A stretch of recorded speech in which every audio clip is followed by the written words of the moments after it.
When you went up to that podium, had no one stopped you, how close were you? Would you have gotten to DC, or would it have ended right there? Tell the truth.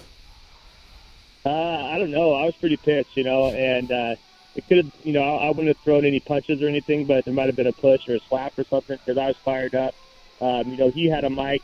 He was standing over me. I had nothing, and he was just going after it. And, this isn't just a kind of one-time thing because, he called me out just then. I've never done this ever in my whole career. I've never talked smack about anybody, Yeah, but I was so surprised. this has been going on for a little while, ever since, we're supposed to fight a couple times, and he just throws little jabs here and there, and not even in the media, just outside of the media too, so it just kind of came to a boiling point there. You said the word champ, and I know a lot of people out there, I feel like he's the champ, but a lot of people feel like he may not be the champ. What do you feel?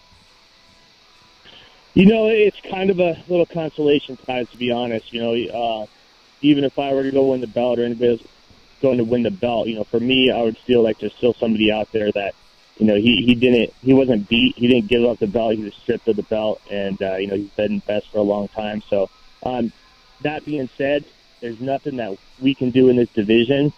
We didn't kick Jon Jones out. We didn't all have a vote and say, hey, you're too good, you need to leave. So the other people can win the championship. No, he made his own bed. That happened. There's nothing else we can do. So we go out there and fight, and we're all fighting for that ultimate goal to win the championship. So it's kind of double-edged sword there. Yeah, you went out there and earned it, and you're the champ per se, but there's still somebody out there, who I feel who holds that belt and holds that title. So until you beat him, I think for myself, I'd never truly be the champ, and for the fans, I think they kind of have the same thinking. We talked about a few instances that you guys have had where you haven't gotten along, but can you remember a particular breaking point? Maybe something he said or something he did where you just said, I don't like this guy.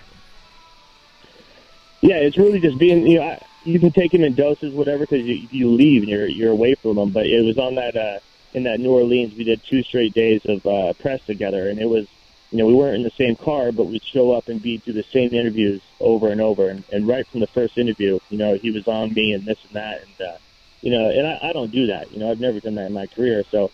It was kind of just building, and then, I left that day and I was exhausted just being around that guy, from then and just from, what he came from. He came from wrestling, a humble background and all that. And then, to see him, not be humble and going up there and address me as a champ. And, we have mutual friends and those mutual friends telling me how he's changed even before this, and won't give them, the time of the day and all that kind of stuff. So I just hate seeing that with people, that's, I don't respect people like that.